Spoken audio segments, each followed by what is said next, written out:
Hello, and welcome back to the Authentic Creative, expanding our capacity to feel good. I'm really honored because I have a new friend here, Tasha, who I know through my husband, Jake Thornton. And Tasha is an incredible human. We were just having a really fun laugh because I said, I'm just going to love on you and love you up. And she was like, what did you say? That makes me uncomfortable. And I was like, oh, okay, I'll just be really abusive. And she was Yep, like, and oh, that's that's what's better. familiar. Yeah. That I know. And I'm like, okay, you're already amazing. This is so much fun authenticity happening here. Okay, so before becoming a professional screenwriter in 2014, Tasha Huo, is that how I say it? Hugh. Hugh! Got it. Everyone says Okay. it differently. Tasha Huo ran a homeless shelter for addicts and felons on Skid Row, studied history and literature at Oxford University.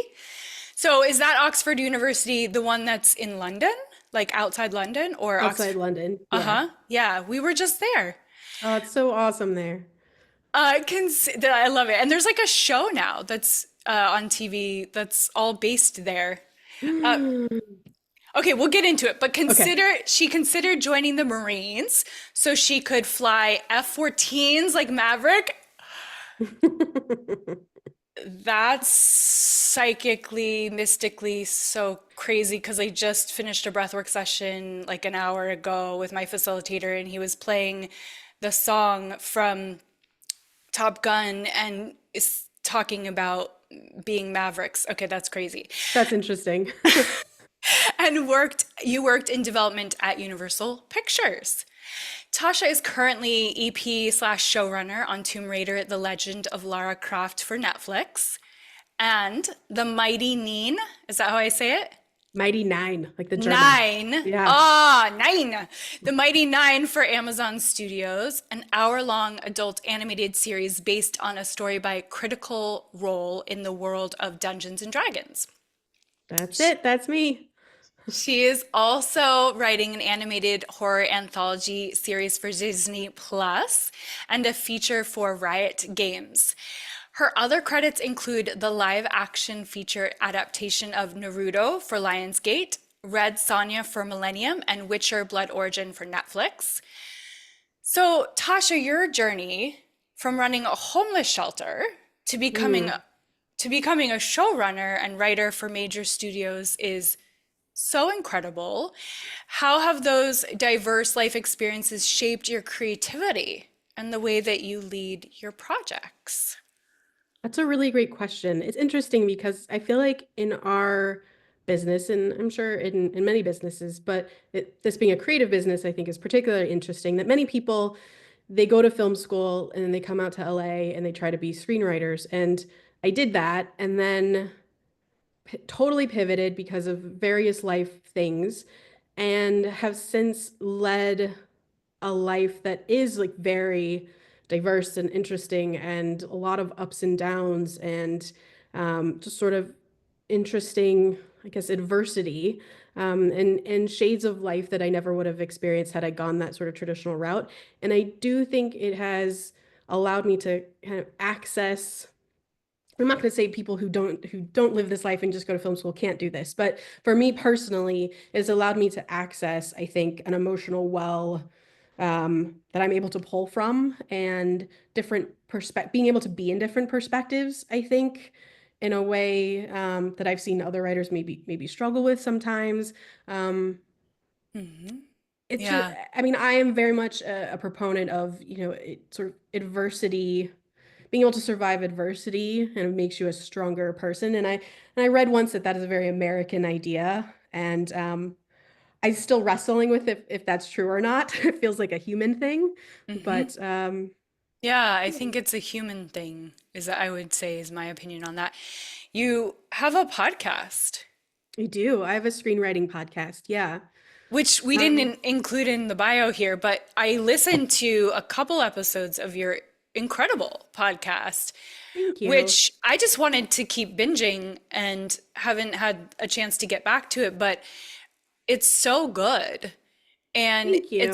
you're welcome. It's good because your voice is dropped in, you're authentic, you share transparently, and the guy that you work with, you have a wonderful chemistry with each other and a playfulness, and you both have these like hearts of service, which I think is really what makes it so enjoyable is you truly are giving so much of yourselves. You truly want to help other writers. You truly see the struggle, understand the struggle, have been there, done that, and like have the success now, but are still reaching back and saying like, let me show you what I learned, what I did wrong, what I did right, like what I'm still learning, how the business is changing and adapting, and like how you can kind of change and adapt in like ways that you maybe wish you had done something differently, or hey, this is my experience, but you could do it this way, and there's like 1,000 roads to being a writer. There's no like one rule book. And so I think that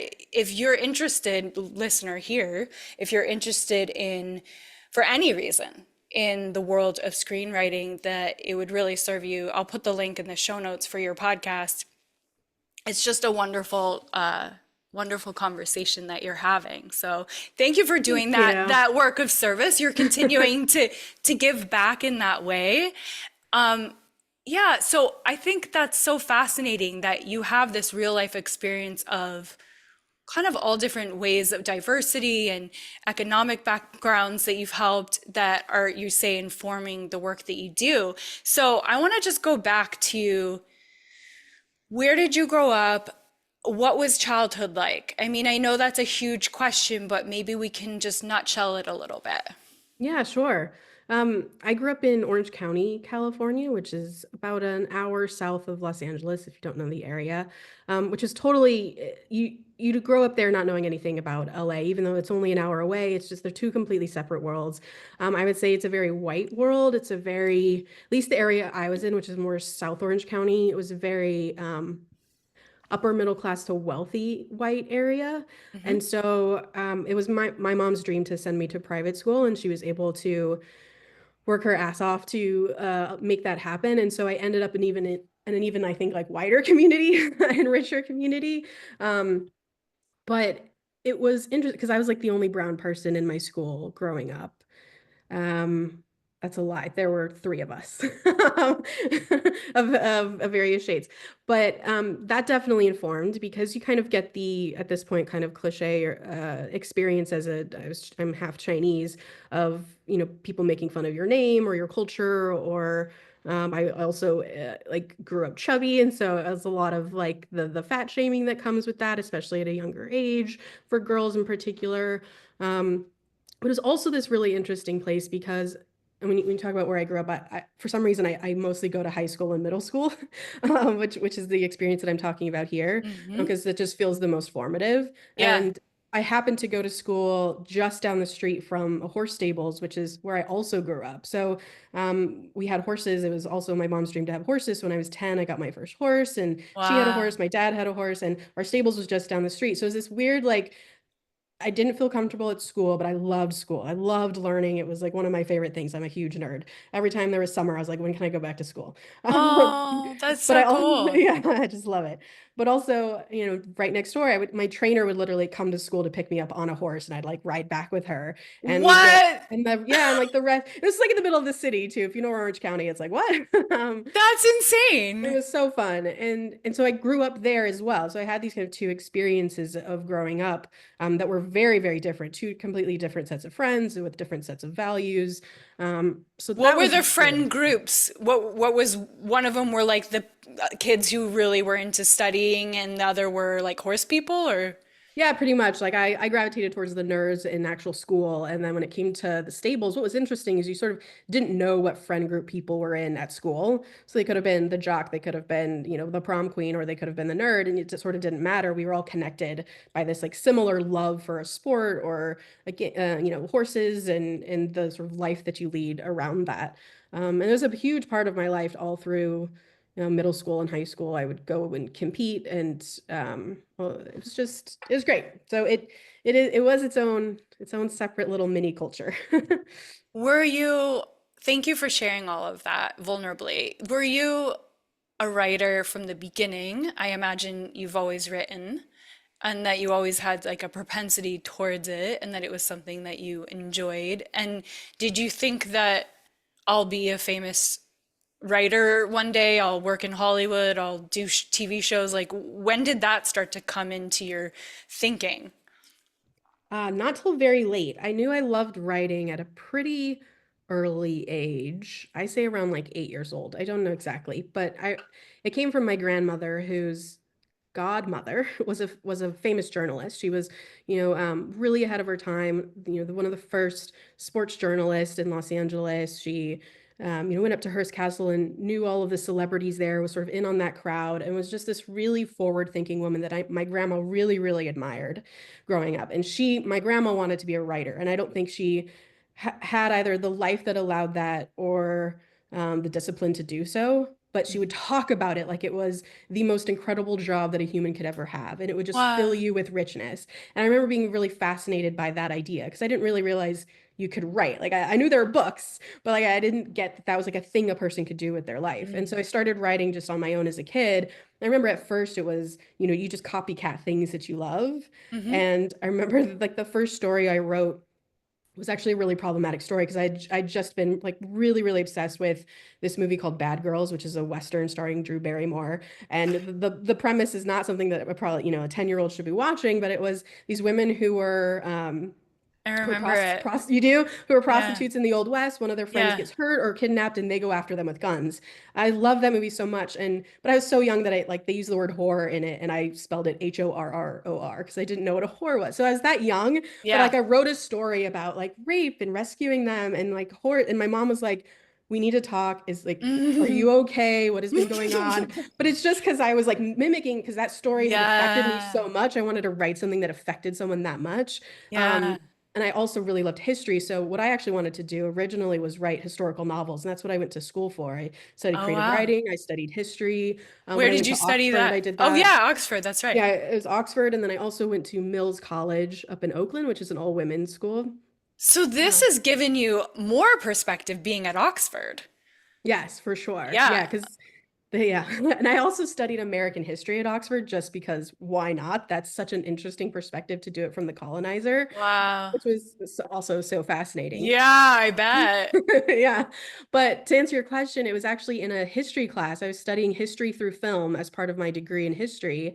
And the professor would show us things like Gladiator. Uh-huh. And the historical part of the class was break down what the thesis statement is of this director or of this movie based Mm-hmm. on pick a scene, for example. This is the most memorative assignment that I had. And I remember Mm-hmm. picking a scene in Gladiator and the way that Ridley Scott blocks that scene, the way the music plays, literally every single aspect of filmmaking tells its own mini story that directs you to exactly how he wants you to feel about something. And I was like, holy, something happened to me there. Where it's like, it's not books, it's this. Whatever this is making me feel is what I want to do. Because you talked about service with the Act Two podcast that I have. I think that's part of what I always wanted was I wanted to write historical novels that helped people see the world in a different way or help them see through their grief or their pain or see a different perspective. That was always my goal with my work. And to see that Gladiator could do that in this almost like insidious is the wrong word because that's obviously has a negative connotation, but this like really sneaky subconscious way, like that's Mm-hmm. fascinating. So that set me on a fast track to just teach myself screenwriting. And then I went to Boston University to get my MFA in that. And so I studied there for a while. Oh, yeah. I was born just outside Boston. No way. Yeah, Dorchester. Oh Yeah. yeah, absolutely. That's super You close. don't, you probably don't know this, but maybe you do, do you happen to know your human design? No. Okay, we'll talk about it later. Yes, But please. but my husband Jake is as a screenwriter, what's called a projector. And I was like, what you're describing sounds like a projector. So I'll be fascinated to look at your chart later and see Yes, if my me hypothesis is too. correct. But the projector is someone who can zoom out and has that perspective and can see where things can be more efficient and to create effective results in that way. They make really good directors. Do you Interesting. want to direct at some point? Have you done that yet? I never did. I had to do it in college just as part of the coursework, but I was like, I'm a writer. That's just who I am. That's how I define myself. I don't really like to be on set. But then I remember speaking to a mentor of mine, another woman who was much older in her career. She'd done a ton of movies, and she's like, Tasha, you want to direct? I was like, no, I don't know if I do. She's like, no, you do, because I have she wishes she had done that as well because she said I Mm, define myself as a writer, but mm, you find that people take your work from you and yeah, they turn it into something else and you yeah, suddenly start to lose control of the very thing we're talking about, right? Like the yes, message, the thing that inspired me to write the thing to begin with is yeah, watered down or now it's someone else's perspective. So it's not yes. necessarily about control, it's just about, that creative center, The I vision guess. that you want to Yeah. have the vision like crystal clear come all the way through to the end to the audience. In order to do that, it just behooves you to have the option of directing it if and when you can, right? Like so Yeah. that vision. So being a showrunner Yeah. is different than being a writer. So for Yes. people who don't know what these differences are and what a showrunner does, because I even growing up in the industry, I didn't necessarily understand what a showrunner was until Jake kind of started talking about it. So can you tell us more about that? Yeah. Yeah, showrunner is someone who they might not even necessarily write the pilot of the show or really like you won't maybe even see their name on a lot of the episodes. So like Breaking Bad was Vince Gilligan, but you don't see his name on every episode. But I guarantee you he had a very heavy hand in each episode. So showrunner, for me personally, what I've done is I would pitch a show or I'd write the pilot and then I would run the room. So you get writers together who are brilliant and you guide the writers room, this group of writers through anywhere from 10 weeks, 20 weeks, 40 weeks, whatever it takes to create your story or the budget that they give you will Mm-hmm. afford, and you help direct them to the best show. But you're using these writers as for their amazing brains, their amazing tool. Because I was told at one point for animation, which is what Tomb Raider is, especially shorter animation, they're like, oh, typically it's just done by one person, so we expect you to write everything. And while my ego was like, yes, the rest of me was like, no, the best ideas are going to come from me arguing with someone across the table who has a different idea or who has a different experience. And so it became very important that there were multiple points of view in a room. So that's what a writer's room is. And you're guiding that as the showrunner because you have the central vision for what the show is. And you can kind of know with your gut, yes, that works, yes, or no, that doesn't work. And then eventually you carve out a TV show. And then once the writing is done as a showrunner, you basically function as sort of you're not the director, you're not directing the scenes the way that Steven Spielberg is, but you're kind of director of the whole production, right? You're on set, you're being asked, is this car blue or is it red? What clothes should they be wearing when they walk across the scene? What should they be feeling? Like you're doing all the jobs, right? And you're directing an amazing team who's going out and performing them. So that was also when I realized like, oh, I could direct, I think. And I think what's interesting, um, something that I learned was that it made I don't like saying this, but it may be a kind of gender thing because I've talked to a lot of women who were absolutely capable, experienced human beings as showrunners and writers, and they felt like I don't want to direct. I'm a writer. I don't want to Mm-hmm. direct. I don't feel. And when you get down to it, it's because they didn't feel ready to direct. They felt Mm-hmm. like I need more experience or I need to know more things about cameras. There's always another thing they needed to know more of because women tend to, as a very big generalization, feel like they need to know everything and it's perfect before they can go do the thing. Whereas a lot of men I have seen do the opposite. They're like, I don't have the qualifications, but I have the confidence and I have, the vision. I'm going to go fucking do this thing. And so the more I realize that like I may be falling into a pattern that's so subconscious, I don't even realize it.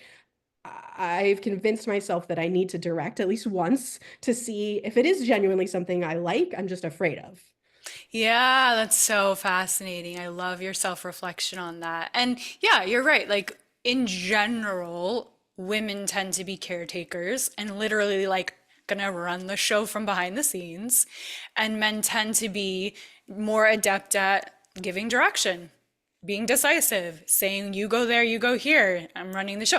But yeah, I mean, it's fascinating because your passion and what you care about is story, and that is really what needs to matter. And I think that's what's important is that the people who care about the integrity of the story be in positions where they're making decisions. Yeah, Yeah, and we need more of that. And yes, women, we need more women always. we need more Always, women. Yeah. always we need more women. Always we need more diversity. So, okay. Um, you're currently leading high profile productions for Netflix, Amazon, Disney Plus. How do you stay connected to joy and inspiration while balancing the pressures of these creative endeavors? I mean, are you doing all three of these at once? Yeah. You are? Yeah. Okay, Yeah. how are you humanly, how is this humanly possible? Is anyone else doing this? I don't know. I know that I am I Well, I want to learn from you. I mean, how do you, how's this capacity happening? I'm very good at multitasking. I think I Okay. kind of always have been big on organization, big on multitasking. And so I was just talking to someone today, another writer who's like, I can only focus on one project at a time. And I have, you just said three things. I have five, six things that I'm working on at once. And they vary from a movie set in a crazy world to a book adaptation that's set in our world to like they're like all over the map is the point. Mm-hmm, mm-hmm. Um, and I think I'm very good at shutting one off and tuning into another. But that being said, I think TV has taught me how to do that better. So it's not just like I'm magically am this person. It's a lot of experiences along the way have taught me how to juggle multiple things at once. And know when that can take half my brain, but this needs to take my full brain. Therefore, it needs to move here in the day, and this need can move, down here in the day. And I'm very good at focusing on the thing that's in front of me and because I've worked very hard on this, to not be overwhelmed by the whole and just think about what can I do now, and then that's done. What can I do now? That's done, and that helps me get through the things without feeling. I feel Mm. overwhelmed. I'm going to stop I do feel overwhelmed. But it's a joy. It is, like you said, because my whole life, since I was 8 writing those terrible stories, I wanted to do this job. And now I'm gifted with the ability to tell so many awesome stories that I do take them on because I'm just so thrilled like a kid to be able to play in these playgrounds. So there's joy because I love the job, I think. Yeah, and so the tagline for this podcast is expanding our capacity to feel good. And does it feel, you said it, you're overwhelmed, but there's joy. So it sounds like what you're saying is that what I hear is like, just keep saying yes to the things that light you up and just do the one next step in front of you. Shut off or put on the back burner the thing that's not priority. Fully focus, be present, be in the moment, bring your whole self to wherever you are, and then worry, and then not worry, but like, and then that was a Freudian slip, worry. Yeah. No, that's my issue. And then focus on what's next, and Yeah. that's what makes you a good showrunner. Is that ability. So how do you, and maybe you don't, because some people say, well, I'm not into self-care, but like, Yeah. as an authentic, you're clearly a creative in the biggest sense of the word, and you're clearly in your joy and your passion. How do you take care of yourself with all of this? This is this is the golden question, right? And something I've struggled with for a really long time, and I think kind of had a breakthrough recently on how I understand self-care because I think, when I think of self-care, I think it's me in a bathtub with like a mask on and like cucumbers in my eyes or something. And Yes. like having been there, like that's not my happy. That doesn't bring me any sort of lasting anything, really. Mm-hmm. Mm-hmm. Um, and everyone's different, right? But for me, I think what I've learned recently, like literally last month, I like was able to articulate it. So, this is how long I've been working on it, is that self-care for me is just health. So Mm. and whatever is related to that. So if it's like if I need to eat a salad today or get my vegetables in, that's self-care. If I need to go, I don't know, go to the gym, or if I need to say no to that project because it's going to stress me the fuck out, then that's helping my health in some way. Um, and it's thinking about the long term because the life that I want to lead is one that's very long with my husband, doing very specific things. We want to travel, we want to see the world, we want to, live these amazing, What, very okay, full tell me, lives. like, just to stop you for 1 second, tell Yeah. me, like, what's the top of your bucket list for that travel? So the weird The weird thing is like the answer is living in London because have visited many Okay. times, but like the travel is somehow finding a world where my life is You were mostly living in there. Oxford, right? Yes, and that was like one of the happiest years of my life. There's something Got it. about that country that just makes me feel at home, and I have not felt that way anywhere else. Oh, wow. Yeah. So would you go back to Oxford and live there? Having visited Oxford just last year, it's changed a lot since I was there. Um, so probably not. Something maybe near Oxford. It's very busy now. Like Not as Oxford used to be, commercial. Yeah. yeah, it used to be this Yeah. like quiet, sleepy, Yeah. medieval There's like a town. really modern mall that's There across is. from all the old buildings that we It's walked. super Yeah. weird. Hmm. So something, Yeah. in a cottage somewhere But near there. quintessential, like backcountry-ish more. Yeah. Uh-huh. Yeah.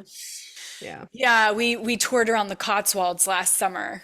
And that Amazing. I was like, "Oh, is this a storybook that I'm in? Because Uh-huh. this is literally everything I expected it to be with the thatched roofs and the beautiful swans and all of it. It's just Hmm. lovely. It's lovely." It's so great. So, okay, well, that's clearly possible. I mean, because with your talent, you can work anywhere you want to work, right? I've been looking into it. Yep. They have artist visas you can get. Yeah, for Okay. sure. Well, that's an exciting adventure that I can't wait to hear what happens with that. Yeah. So, okay, so with your background in history, you touched upon, and literature, how do you draw from these influences to stay authentic and creative and fulfilled in your storytelling? It's a really great question. The sad answer is I don't get to read as much as I used to, but the reason I think I was so inspired by literature when I did study it and was reading profusely, um, was that you talk about authenticity a lot, right? And I feel like classical literature in particular gets at the core of who humans are. They're bad and they're good, and it can be Jane Austen, and I know it's always a happy ending, but it's still getting at something in the way humans behave to each other. And there's something again so authentic about what novelists, particularly classic novelists, literature, I would say, rather than like genre. Not that genre can't, because I write genre, but there was something so truthful about the way they expressed humanity, but hid it in a way that made me very entertained. And Mm. that is the thing that I think I always strive for, that started from reading great literature that I just couldn't put down. And it's so important because it teaches us about what not to do, or is it like you just have this kind of fetish for old-timey things, or is it like what is the kind of excitement around history? Around history, I think it's interesting because my and this is something I should see a therapist about, but my love for history stops at like modern history. As Uh-huh. soon as like the 1950s shift in the 60s, I'm like, no, thank you. I'm good. It's like too real. Whereas everything before then, there's a safe distance. The way I think that movies do it, the way that television does it, the way that books do it, there's a distance so that you can safely feel safe looking back on how humanity has made various choices. And it the word teach is almost like it's like too prosaic. I don't like that word because like I don't like something that's didactic is like not my friend. But I absorb, I guess, the sort of way that humans lead their lives in various parts of the world and the way that humans as a whole have thought about things. And guess what? It's all the same. And I think just getting to sort of experience humanity in all of these things in history, in stuff that feels fantastical because it's so distant, so it feels safe again, but still is very helpful for how I think about the world. Something will Yeah. come up in our lives, in our daily lives, and my husband and I will talk about it like, oh well, it's not like I'll be like, well, 1913, but it's like it reminds me of that thing that happened back then, which is the same And old we thing that's got happening through it. now. Yeah. I was just And gonna yeah, say, is it any different? Have we yeah, learned anything? I mean, no. sorry for using the word learned. But but but like, I mean, are we evolving? Are we are we moving It feels backwards? like not, it feels like not. Hmm. Just, just because we all react to the same things. Like the way the world is right now in our country in particular, it's like it's not a surprise. Mm, Given if you just look around at all of the different aspects that are happening, it feels very familiar to other things that had happened in the past. And mhm. um, while it feels shocking that those things have happened, it felt shocking to the people in that time as well. The pieces are all there because humans react to the same fears. And I think history did teach me, to use the terrible T word, it did teach me that everything we do, good and bad, comes from a place of fear. And I think Yeah. that to me was really, really, really interesting. It's The thing prime, I like came we're across. still primal, we're still animals, we're still looking at each other as separate and with our eyes we look like we're separate, so therefore I need to survive and keep my land here and your land there and uh yeah. But it's interesting from a spiritual perspective, there's this notion that we have this spiral, right? That we're like going up the spiral and that we get to do it again, but we get a new perspective on it, ideally. Yeah, ideally. Yeah. Ideally. Wow. And so there are certain things that are core to you, I'm imagining, that matter to you, that you want to see change in the world. I'm imagining that either consciously or unconsciously goes into the work that you're putting out so that you can start to do your part. What are those core themes that you care about? Do you know?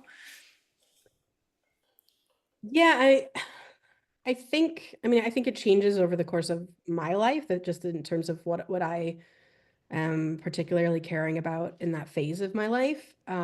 Currently it's love, no matter what, just um, despite our differences. You know, my uncle passed away recently, and that generation, my mom's generation, comes from, they're very, very fractured, they're very divided, they're very, very different people. But they all love this man. They all loved him. And to see that, it's not like it was perfect. They came together at the hospital and there was fighting, but there was one thing that connected all of them. And it's just like trying to remember that and mine that idea that love connects us all despite our differences. I know it sounds very corny, but there's a No, story I'm that, getting head chills. It's great. yeah, there's a story that has stuck with me for many, many years. Um, I, I think this took place in the 70s or so, and I can't even find the article anymore. It's such a bummer. But it was about a black woman at a post office and a white man at a post office, and he was very active in the KKK. And as soon as they were put together, they absolutely, of course, hated each other. But it didn't take very long, working every single day together. They began to get to know each other. What they, who their husband was, who the wife was, the things they loved, the things they hated. They shared the same music taste, whatever that was, that he eventually left the KKK and they became great friends. And there's Mm, something so powerful about this that's like it's so obvious. Like mm, to me, it's so obvious. And when I was at the homeless shelter, a big thing that we would do, which again feels so obvious, but no one's doing it, is our shelter was less of a shelter where people come to sleep, but it was more like a coffee house. It was this huge warehouse. It was a coffee house. People could come in, get free coffee, which is kind of, the inciting incident would brought them into the room, but then they could sit and I could just talk to them because what they missed the most down there, what they didn't have the most, was people to talk to. mhm. They had people who would go and feed. They literally have people drive by and just throw lunch bags out. It's very inhumane, but they Yeah. never had people to talk to. And the more you talk to them, it did not take long for them to open up to you, to become vulnerable. And that person you thought was just like that crazy homeless guy on the corner, you realize is a father who had gang related issues, ended up getting out of that, and like has this whole story that is so human and so emotional. And we started changing lives down there because people started to trust you because you would talk to them. It's really that simple. And so those kind of two experiences combined have kind of, I guess, formulated a lot of the themes that I like to write towards. Is kind of getting over that and finding the truth of the thing. Yeah, like shared humanity, love, that we all have the same fears and needs and wants. We all want to be seen, we all want to be heard, we all want to be known, we all want to feel safe and and kind of dissolving those barriers. I love that. Do you feel like the things that you care about do come through in the final vision? And we'll wrap up. Do you feel that those things come through in the final vision? Have you been successful in getting what you really care about through? Yes and no. Um, it's never quite as you want it to be Yeah. or as you envision in your head. Like that's always the struggle of the writer. I'm sure Jake has this all the time. It's like it's so clear in my head. Why can't I explain it to you? Um, so I think with Tomb Raider, for example, it's definitely like it's poking at the things that I wanted to talk about. It's there. It's not the huge conversation starter I was hoping it would be, just because of the way the process works, I think. Also not directing, right? But yeah, it's always important to me. And what I've learned too, it's so interesting because to me, I thought I would have to sneak in these big ideas and try and trick people, try and trick the big producers and studios. But the truth of the matter is that if you start there, that's actually what makes them so interested in you because you have an opinion. You have you have that vision, right? You have that core of something that, if you came in and pitched, you'd have a totally different core. So the fact when you start with theme and you start with this, this belief about, love overcome, like if you come in strong with these big ideas, that actually helps them and makes them want to hire you, which is just absolutely the opposite of what I thought it was going to be like. That's really positive to It hear. is. Yeah, that's wonderful. So, for people that are on their path, their creative path, maybe they're a writer or an aspiring creative of any kind, as someone who's clearly in it, what what's one step? Because you said just do the thing in front of you. What's one step that they could do? I mean, I know this is a general, I'm saying creatives in general, Hmm. but what could be one little call to action for them? It's tough because I have no idea, where anyone is in their experience in their process. But for me, the thing that I see is the biggest hurdle for creatives is just not doing it. Mm, Not taking the I want to be a writer. Have you written? Have you written today? For me, I feel a very palpable loss. It's very an emotional feeling when I don't write. And I need vacation time like anyone else, but at about a week is when my body feels like it needs to write. And there's a kind of a common phrase, I guess, or saying in our business that the way to the top is just stick to itiveness. It's really just doing the job day in and day out, whether it's your job or not. That was the hardest thing for me when it wasn't actually my job. But if you want that to be your job, act as if. yes. So for me, it's just doing it, whether it's art, photography, whatever. The more you do it, the more you learn, the more opportunities you somehow manifest just by the act of doing the thing. Yeah, like clock those 10,000 hours. Just, Yeah, yeah, I love that. Yeah, I mean, that's what Jake did. It was like 9 to 5. He was, yeah, as soon as he was able to do that, he was doing that and treated it like a real full-time job until it yeah, was. Yeah. yeah. That's awesome. Yeah, it's dedication and it's consistency no matter what you're doing, whether you're in the healing arts or a writer, it's the consistency to show up. And that was my lesson today. I was overwhelmed. So many Hmm. things I overbooked myself and I was like, oh my gosh, should I reschedule? I wasn't going to reschedule you, but I was like, shoot. But I was like, just show up. Just Yeah. show up. And it always makes me feel better when I show up, even when I don't want to. Yeah. I don't know, Yeah. it's because it just feels right. It's like, yes, I should have been here. Yeah. I've recently read a book speaking about this topic of showing up or not, called Essentialism. And highly recommend it to people out there because especially when we're talking about like how do I choose the thing that brings me joy and take my life towards the life I want to lead that brings me joy when there's all these other things that I need to deal with. And this book talks about like kind of how you articulated, my process, which is what is the thing that I need to do in front of me right now?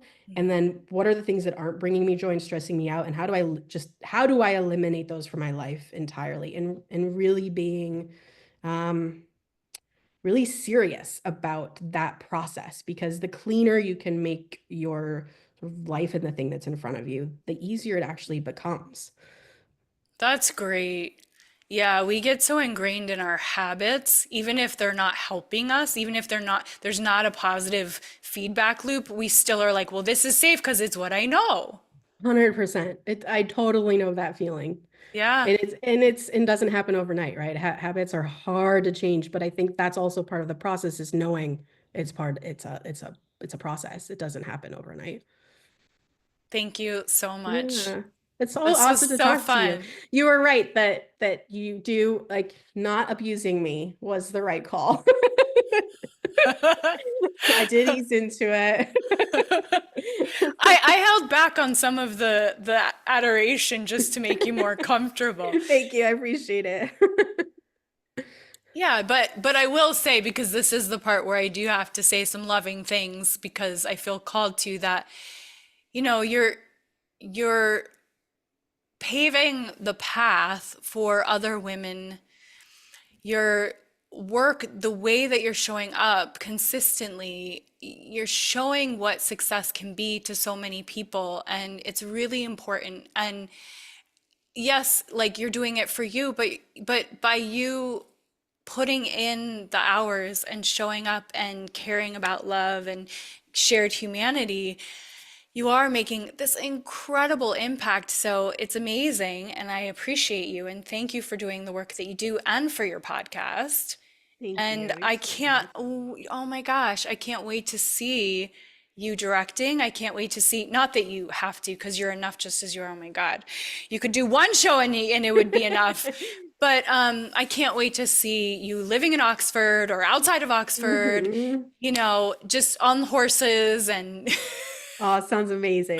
being a director Thank outside you. of Let's Oxford, manifest riding a that. horse with your husband, Yeah. like, You yes. just described it. It's perfect.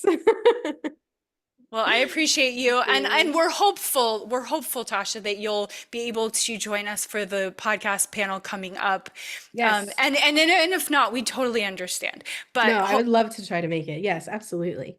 but though I'm gonna have so much fun having you there. And thank you guys who are listening. Please keep expanding your capacity to feel good. Take that one next step to do the thing that you know you want to do today. That's our call to action. And if they want to listen to your podcast, they can go to the show notes. Thank you guys. Love you so much. See you soon. Bye.